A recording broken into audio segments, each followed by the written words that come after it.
The family that vacations together stays together. At least, that was the plan. Except now, the dastardly desk clerk is saying he can't confirm your connecting rooms. Wait, what? That's right, ma'am. You have rooms 201 and 709. No, we cannot be 5 floors away from our kids. The doors have double locks. They'll be fine. When you want connecting rooms confirmed before you arrive, it matters where you stay. Welcome to Hilton. I see your connecting rooms are already confirmed. Hilton, for the stay. Today we're gonna conquer your EV phobia in the all-electric Toyota BZ. I can do this. I'm doing it! One drive can change your mind in the all-electric BZ. Toyota, let's go places.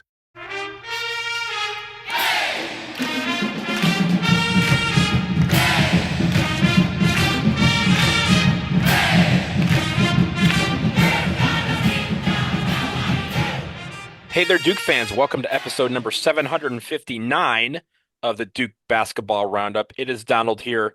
I am not in D.C. I am back in my home state of Michigan.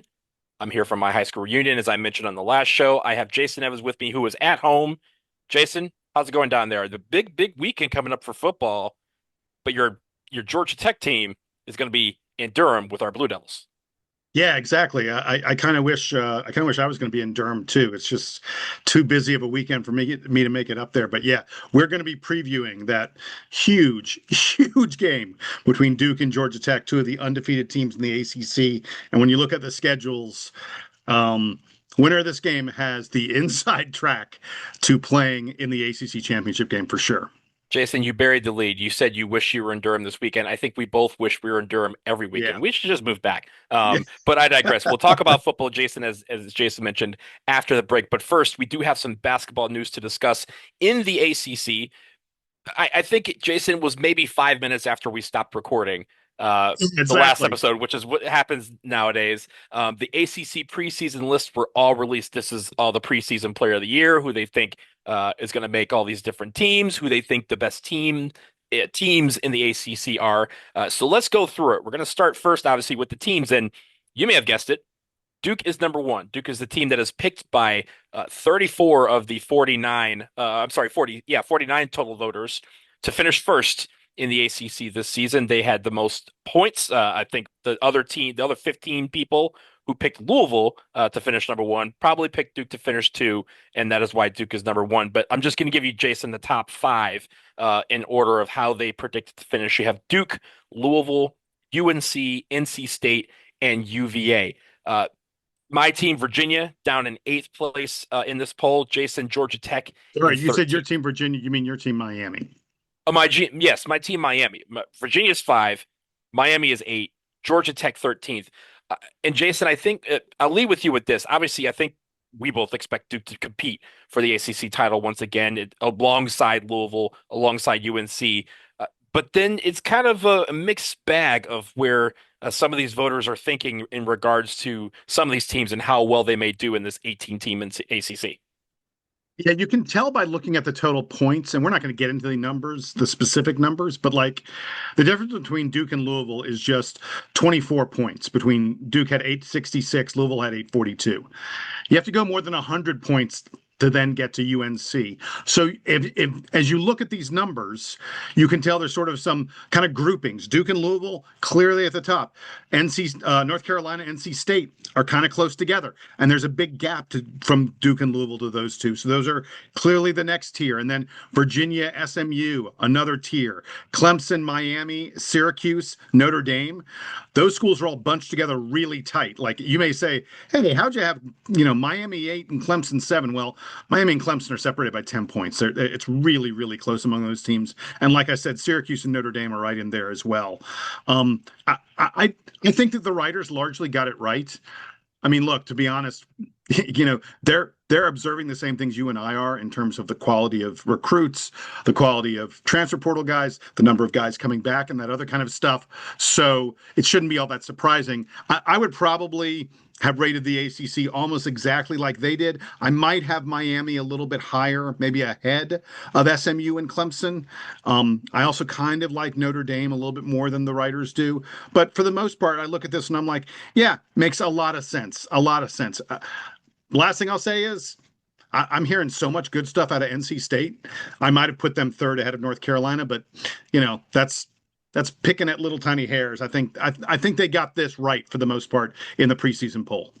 And a lot of these polls, obviously, with we just talked with Evan Miyakawa about the fact that nobody has dribbled a basketball in anger yet. So there's a lot of guessing with regards to this. Miami being so bad last year and being 8th in this poll tells me that a lot of people think they're going to improve. They just don't know how much yet. And I think a lot of that will kind of reveal itself as these balls are rolled out for play. Jason, go ahead. Well, I was going to say really quick about Miami. Miami and Florida State are two programs that both were way down last year. They're programs that over the past decade have been toward the top of the ACC. I mean, those teams more often than not, top 4, 5, 6 in the conference every year. And then they really had tough years last year. Mm-hmm. Full praise to Jay Lucas, who has Miami. Everyone says they are, a top half of the conference kind of team, going to contend for top 5, 6 in the league. Look at Florida State, exact same situation. Brand new coach, they get rid of the coach, brand new coach, team with a lot of history and such. Florida State's picked 15th. I mean, right off the bat, you can tell the writers think Jay Lucas has done a better job getting Miami back on track than what's happening down at Florida State. And I also just wanted to note at the very bottom of the conference here, Cal is 16, Stanford 17, Boston College is 18, but Cal and Stanford, God, we brought these schools in from the Pac-12. You'd like to think they could help out the league a little bit. So far, not happening at all. Cal and Stanford, just bad programs in the ACC. Yeah, that's surprising. But then also contrast that with SMU, who's picked to finish inside the top 6. So yeah, but they didn't come over from the Pac-12. They're on their own, and they're doing way better than the Pac-12 right. That's my schools. point. Is you have the teams that you thought was going to kind of insert themselves into the football race, the basketball race, and some of these other races have not done that. Whereas SMU was kind of the team that everyone was said, yeah, they're off to the side. They're in the ACC, I guess. And look at them. They're competing in football. Last year, they were one of the surprises in basketball, and they're expected to be good again this year. And it is, by the way, worth noting, the ACC did not take Cal and Stanford or SMU because they were like, these are amazing programs. They're going to make the conference so much better.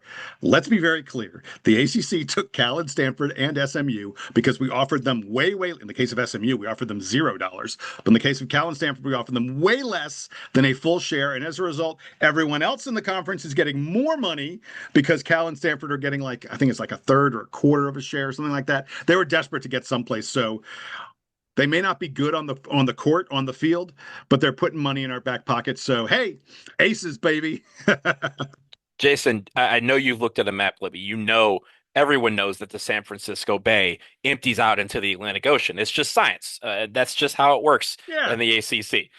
Jason, let's move on to the preseason all ACC teams. They list their first and second team, and the first team is led by Carlos Boozer. Carlos Boozer.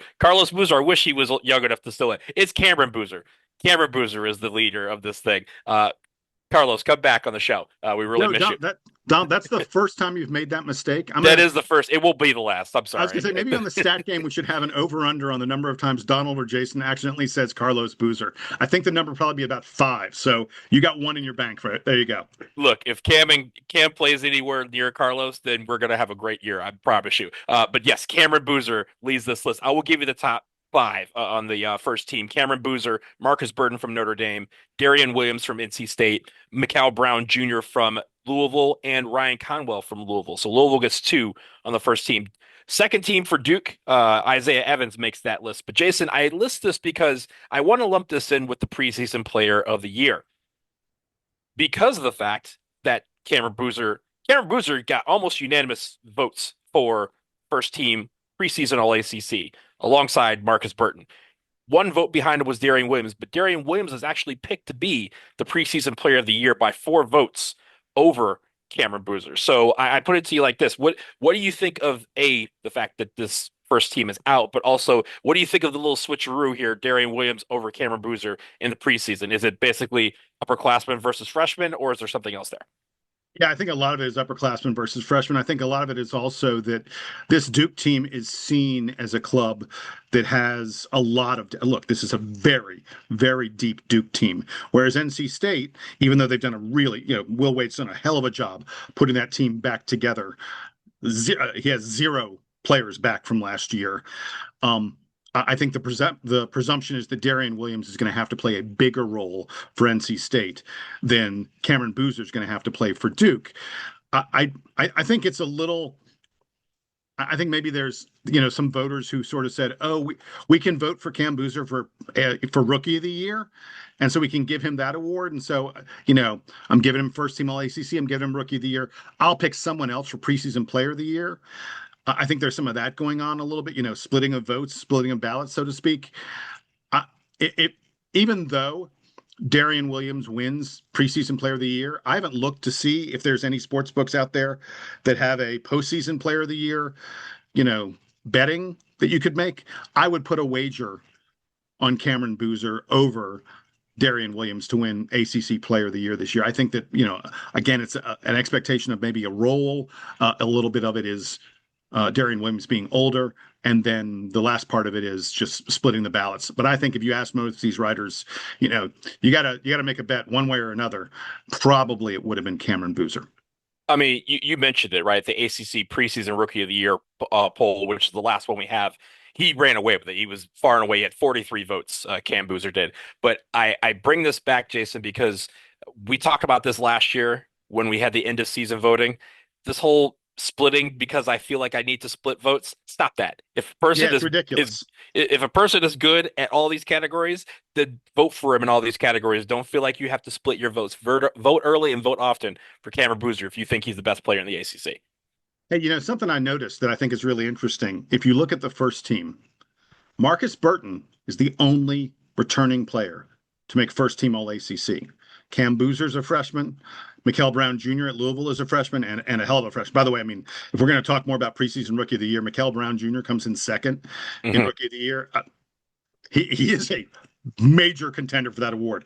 Cam's going to have a really good year because Mikel Brown is that good. But so you got 2 freshmen on the team, on the first team, and then Ryan Conwell, who's a transfer from Xavier, and Darian Williams, who comes over from Texas Tech. It's just striking to me how much people expect newcomers to impact the ACC, with Marcus Burton the only guy on the first team. The second team, by the way, is a lot more returning guys. Isaiah Evans, you mentioned. Boopy Miller of SMU is back. JJ Starling at Syracuse. Bai Dongo at Georgia Tech. Those guys all make the second team, along with Caleb Wilson of North Carolina, who's another freshman newcomer. But I just think it's really interesting how much the writers are like, these freshmen, these transfer portal guys, they are the story of the conference more than the returning guys. I think that's interesting too, especially considering last year, especially how much freshman was kind of dictating the conversation about the ACC. Of course, we had Duke's freshmen, which were stars, but even within that, there were some players there's a couple upperclassmen that you kind of saw up and down throughout the year. And I'm blanking on the guy from Stanford, Maxime Reynaud, who was at the top of most lists for most of the year. Until the end, when they just said, "I'm sorry, I just can't give it to anybody other than Cooper Flagg."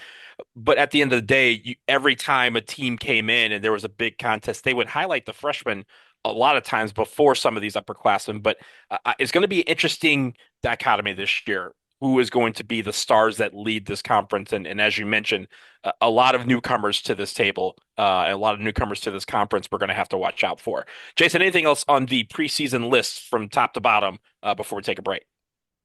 No, I did want to note just super, super quickly in the Rookie of the Year voting, we mentioned, Cameron Boozer, Mikel Brown, Caleb Wilson of North Carolina gets 2 votes. There's also a guy, I'm going to butcher his name, Neocolis Abdallas at Virginia Tech. I had never heard of Abdallas before. I went and looked him up, looked a little bit of info on him. He's a foreign guy, not from the U.S. He looks like he's a real player. I'm going to be very interested. First of all, I'm impressed that an ACC writer said, "Oh, this guy he's like from Croatia or something." Oh, this guy is going to be better than Cameron Boozer, Mikel Brown, and Caleb Wilson, who are like 3 of the 5 or 6 best freshmen in all of college basketball. I'm impressed that someone made that decision. He's a really interesting player. Let's pay attention to him as the season moves along. I don't think Virginia Tech's going to be much of a contender, but Nicholas Abdallas could be someone worth watching. Jason, he has 1 vote.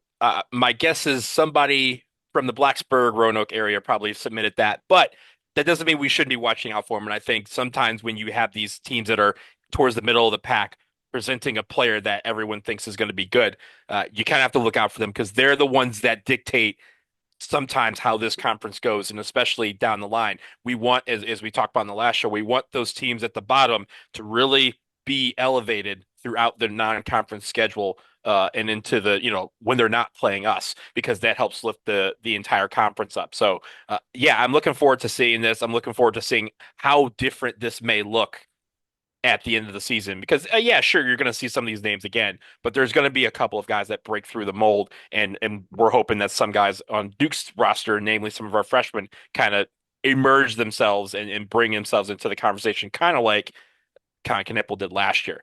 Jason, let's take a quick break. On the other side, we are going to get into football talk, and we're going to get into some NBA talk, namely shoes. We'll talk about it after this.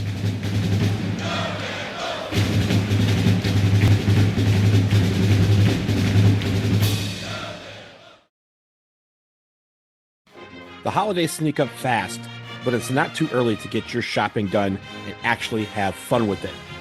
Uncommon Goods makes holiday shopping stress-free and joyful, with thousands of one-of-a-kind gifts that you can't find anywhere else.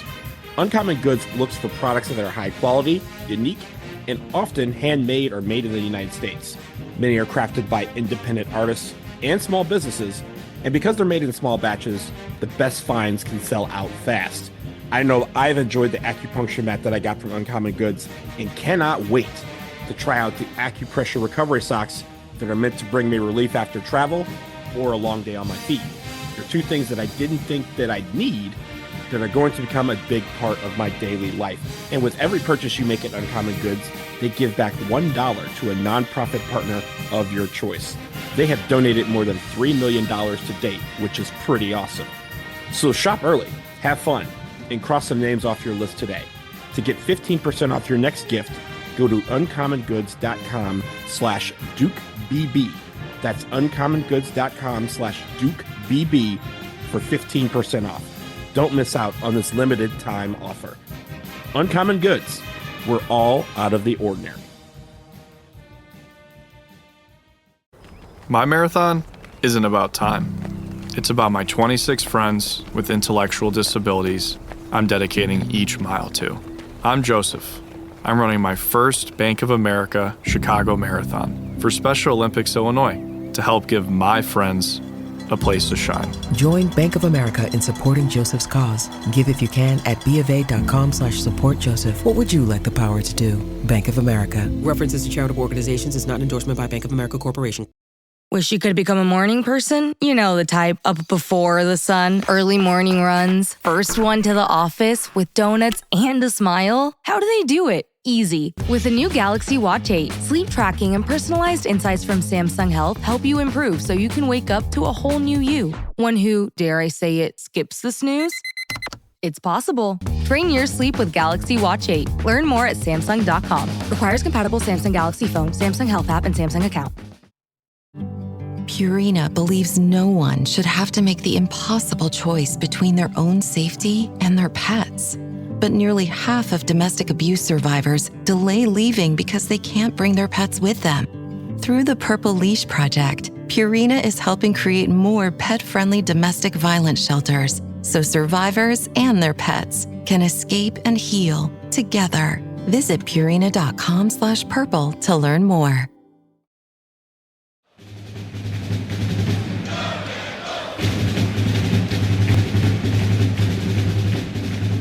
We are back, and we turn our attention to the gridiron because this weekend, ladies and gentlemen, is a big football game, a huge football game. Duke hosting the number 12 Georgia Tech Yellow Jackets. They come to town with a 6-0 record, 3-0 in the ACC as a battle of the top two teams in the conference. And Jason, I want to kick it to you because obviously you are from Atlanta. You follow Georgia Tech quite frequently when it's not Duke. I want to lead with this. Duke is a 1.5-point favorite in this game. And I was confused about that because also the ESPN match predictor, which we've seen in weeks, kind of trend away from Duke. It feels like the ESPN match predictor is kind of coming along and turning its tide towards Duke. 61.7% Duke is favored in that little index that they put out for most of their football games. But I kick it to you because with Georgia Tech coming in the resume that they have, I wonder what it is that they like in this matchup that favors Duke. I think a lot of it is home field advantage. Usually you say home field is worth 3.5, maybe 4 points. So if you're picking Duke by 1.5, then you're kind of saying, okay, if this was on a neutral field, Georgia Tech would be about a 2-point favorite. And I think that makes a lot of sense to me. It's interesting that Georgia Tech is currently ranked 12th in the nation, and Duke is obviously nowhere near being ranked because we have those bad losses to Illinois and Tulane. Not bad in terms of how Duke played, or bad in terms of score. Yeah. The score doesn't look good in either of those games, Illinois and the Tulane game. So Duke is nowhere near being ranked, and Georgia Tech is on the cusp of making the college football playoff, perhaps. But the computers and the advanced analytics folks, the folks who really look at scores and how you did and all this other kind of stuff, they recognize that this is a super even game between Duke and Georgia Tech, and that's why Duke just comes in with a 1.5 point advantage, largely based off of our home field. Donald, there's a simple question, I think, for Duke in this game. Can our defense slow down Haynes King? The Georgia Tech quarterback is like one of the top two-way threats. Yeah, by that I mean both running and passing in the country. He is absolutely at this point a Heisman contender. There's talk that Haynes King is, he's in the running for the Heisman Trophy. He is Georgia Tech's leading rusher with 440 yards rushing and 9 touchdowns. Basically, when they get inside the 5, Haynes King is keeping the ball and he's getting in the end zone. He averages better than 5 yards per carry. As a passer, he isn't gonna bomb away on you. Like, he doesn't throw a ton of deep balls, but he's super efficient at like the short, medium range passing game and getting it to guys in space who then run yards after catch. He's completing better than 71% of his passes. 71% of his passes, Donald. He has 4 touchdowns and 1 interception on the season. So he's not gonna make any mistakes back there. And man, I mean, it is just going to be, I'm super worried about Georgia Tech's rushing attack and what Duke does against it, because it's not just Haynes King. They've got 2 other guys who have more than 380 yards rushing on the season. They average as a team better than 6 yards per rush. They've got 5 different players who ripped off runs of 45 yards or more. They're super explosive running the ball. They run the ball on average. Donald, this was amazing. They run the ball on average more than 40 times per game. That's old school. That's so old school. And it's just, they average 238 yards rushing per game. 238 yards rushing per game. So, Donald, I'm super worried about the rushing attack. And here's why. And then I'll kick it back to you. You can talk about this a little bit. The reason I'm worried is this. If you ask me what Duke does well on defense, it is real simple. Duke's defensive line pressures the quarterback, and Duke has really good lock-up defensive secondary led by Chandler Rivers.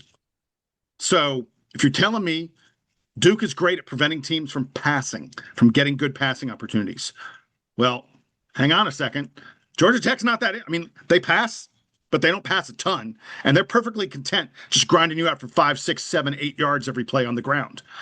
Their strength doesn't play into what our defensive strength is, and I worry about that a lot, especially because Duke has been really hit hard at linebacker recently with injuries and stuff like that. Bradley Gompers and Elliott Shapper have been playing great for Duke, but they are true freshmen. They have never faced a rushing attack. They've never faced an option attack like what Haynes King is going to present to them. And with the confusing Georgia Tech running attack, and all those options, I'm really worried about our young linebackers. That Manny Diaz this week said that he thinks there's a chance Trey Freeman could come back for this game. That would be really big. Having an experienced linebacker like Trey Freeman, just more depth at linebacker, and having an experienced linebacker like Trey Freeman would be really huge, because I'm super worried about the Georgia Tech offensive attack led by Haynes King and all those running backs. I think the real thing about Haynes King that you have to imagine is, as you mentioned, we're very good at pressuring the quarterback. We're very good. Sometimes when we throw the kitchen sink, we do it in a strategic way that either allows for the sack to happen, or a tackle for loss, or the quarterback has to otherwise get rid of the ball very quickly. And when a guy can put the ball on the ground and run the way that Haynes King can, you can't throw the kitchen sink at him all the time. You got to have kind of a contain type thing, but which then gives him a lot of time, as you mentioned, to do his thing if he does throw the ball, to get those 5, 10-yard plays downfield and keep the six moving. I think that's the real thing about Georgia Tech that I've seen is that Haynes King, no matter what he's doing, is able to keep the sticks moving and get first downs and get down the field methodically. Yeah, they can do it in a hurry with some of the running plays, but they also know how to grind it out. And when your team has his defense on the field for 7, 8, 9 minutes at a time, and all they get out of it is seeing Georgia Tech walk into the end zone, that's a demoralizing drive for your defense. And then you have to figure out a way to get them some rest by prolonging everything on offense so that they don't come back out in the field and get tired. I think a lot of times for Georgia Tech, they're able to tire out the other team's defense because of the way they play, which is very, very physical, and they keep the ball for a very long time. One of the things I want to mention really quickly, one of them is a huge key. You and I have talked about this extensively. A huge key for Duke in this game is turnovers. It's not making mistakes, and it's forcing the other team into mistakes. Duke's current very impressive run of blowout victories in the ACC has been fueled by turnovers. Well, it's really interesting. Georgia Tech is 6-0, but they are not a team that turns the opponent over all that much. I think they've got one fumble recovery and one interception on the season. They're just not. They don't get many. They don't commit a lot of turnovers, but they don't get a lot of turnovers. So that's a big thing for Duke in this game. And then the other thing I wanted to mention, just because folks are going to hear the name, they're going to be like, wait, what? Be on the lookout for Georgia Tech's tight end. He's a redshirt freshman named Luke Harpring. And if you're like, Harpring? Wait a second. That name rings a bell. Well, if you're my age, it certainly rings a bell. Donald, I think your age as well probably rings a bell. Luke Harpring is, in fact, the son of Matt Harpring, who was one of the best players at Georgia Tech on the basketball side of things in the 1990s. Matt Harpring and Mark Price, by the way, are the only two Georgia Tech players in history in basketball to be all ACC first team 3 times.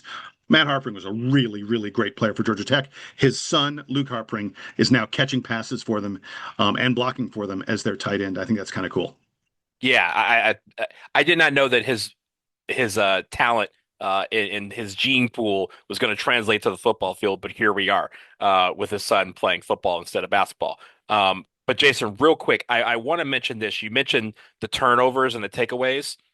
The one thing we also need to do is limit the penalties because it hasn't killed us yet, but we've had some games where penalties have been a factor early on and forced us to kind of crawl out of the hole because we're letting the other team prolong drives and for our defense to have to stay on the field. Again, we do not want to hand them free yards. They're going to try and take them on their own. If we're able to get Georgia Tech's defense off early, that's going to give us a boost. But also penalties, if we can remain as mistake-free as possible, that is only going to put more pressure on Georgia Tech to have to perform when they do hold the ball. So, and like as you mentioned, with the turnovers and things like that, those could be keys in at opportune times that can really change the flow of the game. But you don't want back-breaking penalties to be the cause of your momentum ceasing very quickly. Last thing I have on this, I mentioned Georgia Tech, even though they run the ball a lot, they're an explosive team rushing the ball. They do a great job of getting your defense a little bit confused, and then suddenly a guy is breaking free. They have a tremendous number of long rushing plays. I think this game is going to be a shootout. I'll be super surprised if the winner of this game doesn't score something in the mid to upper 30s in points. And Duke Donald, we've seen this again and again. We can't come out of the gate slowly. We can't come out and play sloppy. We had that even in some of the games we've won. We fell behind early and then romped over teams, like in the second and third quarter kind of stuff. Duke has got to prevent Georgia Tech from getting a lead, because when Tech gets the lead, they start to grind away at you. On the ground, it becomes a low number of possessions kind of game. And you start to panic a little bit because, oh my gosh, here's Georgia Tech doing another one of these 8-9 minute long drives. And you're like, what, when are we going to get the ball back? We need to get the ball back. So to me, that's a big, big key. We can't see a Duke team turn it over, and we can't see a Duke team get sloppy and allow the opposition to get out to a lead. Otherwise, this is going to be, this could be well, bottom line, it's huge. Mm-hmm. The game is big, and the winner of this game really, I mentioned this earlier, really has an inside track for the ACC title game. Have you seen Georgia Tech's schedule after this game? Yeah, Yeah, They've got Syracuse, NC State, BC, and Pitt. I mean, not that, I'm not saying they're a cinch to win all those games, but Georgia Tech will be a solid favorite against all four of those teams. I mean, Duke's road is tougher. Clemson, Virginia, UNC, and Wake. Clemson, Virginia especially are games that, probably will be very, very, very competitive games for Duke. But the winner of this game between Duke and Georgia Tech really has the inside track. And looks like it's the club that'll probably end up facing Miami in the ACC championship. In any case, either one of these teams has the opportunity to control their own destiny. Last thing I'll say, Jason, is as we kind of alluded to a couple weeks ago, we had a bye week last week to prepare for this game.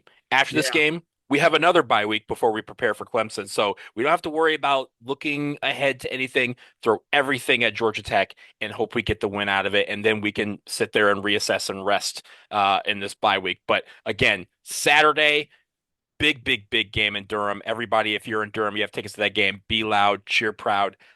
ACC Huddle, the ACC Network's version of Game Day is going to be on campus, so check that out. But this is going to be a huge, huge game, and we're hoping to recap a victory sometime this weekend. Jason, before we close out, we're going to shift. I told you we're going to shift back to shoes, and our boy Cooper Flagg now has a shoe. It's not a signature shoe. It's a player exclusive colorway of one of New Balance's popular basketball models. It's the Hezzy Low version 2 Cooper Flagg colorway. And the model of it is inspired by Cooper Flagg's main roots and the natural beauty of his home state. He's going to be debuting this shoe when the season debuts this coming weekend, next week. And it will be officially available. It's actually a pretty decent price now for shoes. I know, Jason, we're a little bit older. We remember shoes used to be like $50. We're like, man, those are expensive. $120 for a shoe nowadays is very, very reasonable for a shoe, especially for one of Cooper Flagg. But Jason, your thoughts on the shoe design? Because I've seen it. I know you've seen it. I have thoughts, but I want to hear yours first. I mean, it's nothing flashy, which sort of goes with Cooper's image. Like he's not the guy who's wearing all the, crazy clothes or stuff like that. It's a fairly simple looking shoe. It has that green highlight and it sticks out because green is kind of you don't see a lot of green on shoes. And Cooper says that green is a tribute to his hometown of Newport, Maine, and the greenery that surrounds his home. You mentioned that already. I think that's kind of beautiful. Cooper, when he said, "This is like I'm taking a piece of Newport with me as I step on the court every time," which is that's kind of beautiful in terms of a sentiment. He feels such a great connection to that part of the country. I think that the moment Cooper Flagg steps on the floor, he will be the greatest player in the history of Maine basketball. He will pass Duncan Robinson. Duncan Robinson's currently the best player ever to come out of Maine, and the moment Cooper Flagg steps on the floor with his Hezzy version number 2 from New Balance, I believe that he will surpass Duncan Robinson as the best Maine basketball player. But it's really nice that he's still so connected to Maine and that he picked the green color to represent the greenery of Newport. Duncan Robinson's going to be calling Cooper Flagg the day of his first game, like, "Hey, remember you might have forgot this in a locker room. Did you bring this? Did you bring that?" He's going to do everything within his power to be like, "No, wait, don't step in the court just yet. I need to get my final moments as the best Maine player that's ever been produced." But no, in all seriousness, yeah, it looks like a normal New Balance shoe. I will say that it's not one, like you mentioned. It's not very flashy. It has the New Balance N on the shoe, and it's basically a fairly plain shoe except for the kind of green and beige accents that are among the shoe. But Jason, I think it will go well with the Dallas Mavericks green alternate jerseys, the old throwbacks that they're bringing back this year. I'm sure they were like, "Oh, green, that sounds good. It's gonna fit in well with that." Now, Jason, the one thing that Cooper Flagg, we talked about this when he signed with New Balance. The one thing that they've been trying to do is recruit a bunch of really talented athletes in a bunch of major sports and some of the Olympic sports because they want to get New Balance back to being cool again. And Cooper Flagg is kind of leading the trail in the basketball end of making New Balance cool again. And I think the one thing that is evident is that New Balance wants to get more top talent, namely a high school recruit that Duke is going after, Jordan Smith. He signs with New Balance. He's the recruit that we're getting from, or at least not getting, but we're recruiting from Paul VI, right outside my home in Washington, D.C. But I think him signing with New Balance is, again, them trying to go after some of these talented athletes who can change the narrative around New Balance shoes. And again, maybe when Cooper Flag gets his own signature shoe, it won't be this normal stock shoe that New Balance likes to put out. It might have get a little bit more of an inspiration involved in it. But again, New Balance really trying to go after the basketball market again and doing it in a big way with Cooper Flag as their model spokesperson. We also got news today that Jordan Smith Jr., the Duke recruit, you mentioned this, a kid who a lot of people expect to end up coming to Duke, signed that New Balance deal, and he is now endorsing New Balance. New Balance also announced a couple female athletes who they're really pushing their shoes for women, and they announced a couple young women's stars who they're also signing. But the significance to me of Jordan Smith Jr. signing with New Balance, there was a time just a few years ago where you would have heard that and you would have said, uh-oh, this could be a problem for Duke recruiting Jordan Smith because Duke is a Nike school and Jordan Smith is now signed with New Balance. What, do those fit together? I mean, those days seem so quaint now. We saw last year, after Cooper Flag had arrived on Duke's campus and had been here for a little while, he signed his New Balance deal. No problem at all. Nike's like, yeah, well, we'll take him in a Duke uniform for a year, and then he's off to be a New Balance guy. I think this doesn't mean much of anything in terms of where Jordan Smith is going to be going. And I'm eager for the day, and I'm hoping it's very, very soon that we'll be doing an emergency podcast, Donald, to announce that Jordan Smith is going to Duke.